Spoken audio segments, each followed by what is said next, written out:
అంతేకాదు ఆయనతో కూడా శ్రమ పడిన వారమైతే ఆయనతో కూడా ఏలుదుము. ఆ పరిపాలనలో ఆయన చక్రవర్తి అయి ఉంటే నీవు నేను మనం ఒకవేళ ఆయన కొరకు శ్రమపడి ఉంటే సామంత రాజులమై ఈ భూమండలం మొత్తాన్ని ఏలేటువంటి అద్భుత ఘట్టం ఒకటి ఉంది. తెలుసా మీకు? పాటలు పాడటం కాదు, రియల్గా చూస్తారు యేసయ్య పరిపాలన. అది రియల్గా నిజంగా ఇదే భౌతిక ప్రపంచం మీద ఇదే కళ్ళతో చూస్తాం. నెంబర్ 1, మన సంతతి వారు వారి సంతతి వారు లైన్లో ఉంటారు. అప్పుడు ఇది అక్షరార్థంగా రియల్గా రాబోతున్నటువంటి దేవుని రాజ్యం. ఇప్పుడైతే సంఘము దేవుని రాజ్యం.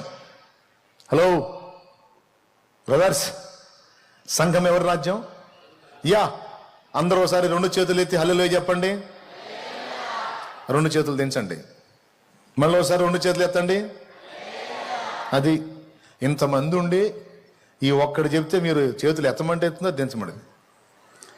ఎందుకు? దేవుడు నియమించినటువంటి నాయకుడని విధేయత చూపుతున్నారు. మీ రాజకీయ నాయకులు చెబితే చేతులు ఎత్తారా? ఏంది మాకు ఈ సోది, ఏంది మాకు ఈ గోళ? అందరూ ఒకసారి చేతులు ఎత్తండి, మేము ఎత్తలేవు. కానీ యేసయ్య సన్నిధిలో ఎత్తు, 2 చేతులు ఎత్తు అని నేనంటే చూడ, పూర్తిగా ఎత్తమని అనకముందు చూడు, ఎత్తు అనను. ఇక్కడ గవర్నమెంట్ మనందరి మధ్యలో గవర్నమెంట్ యేసుదే.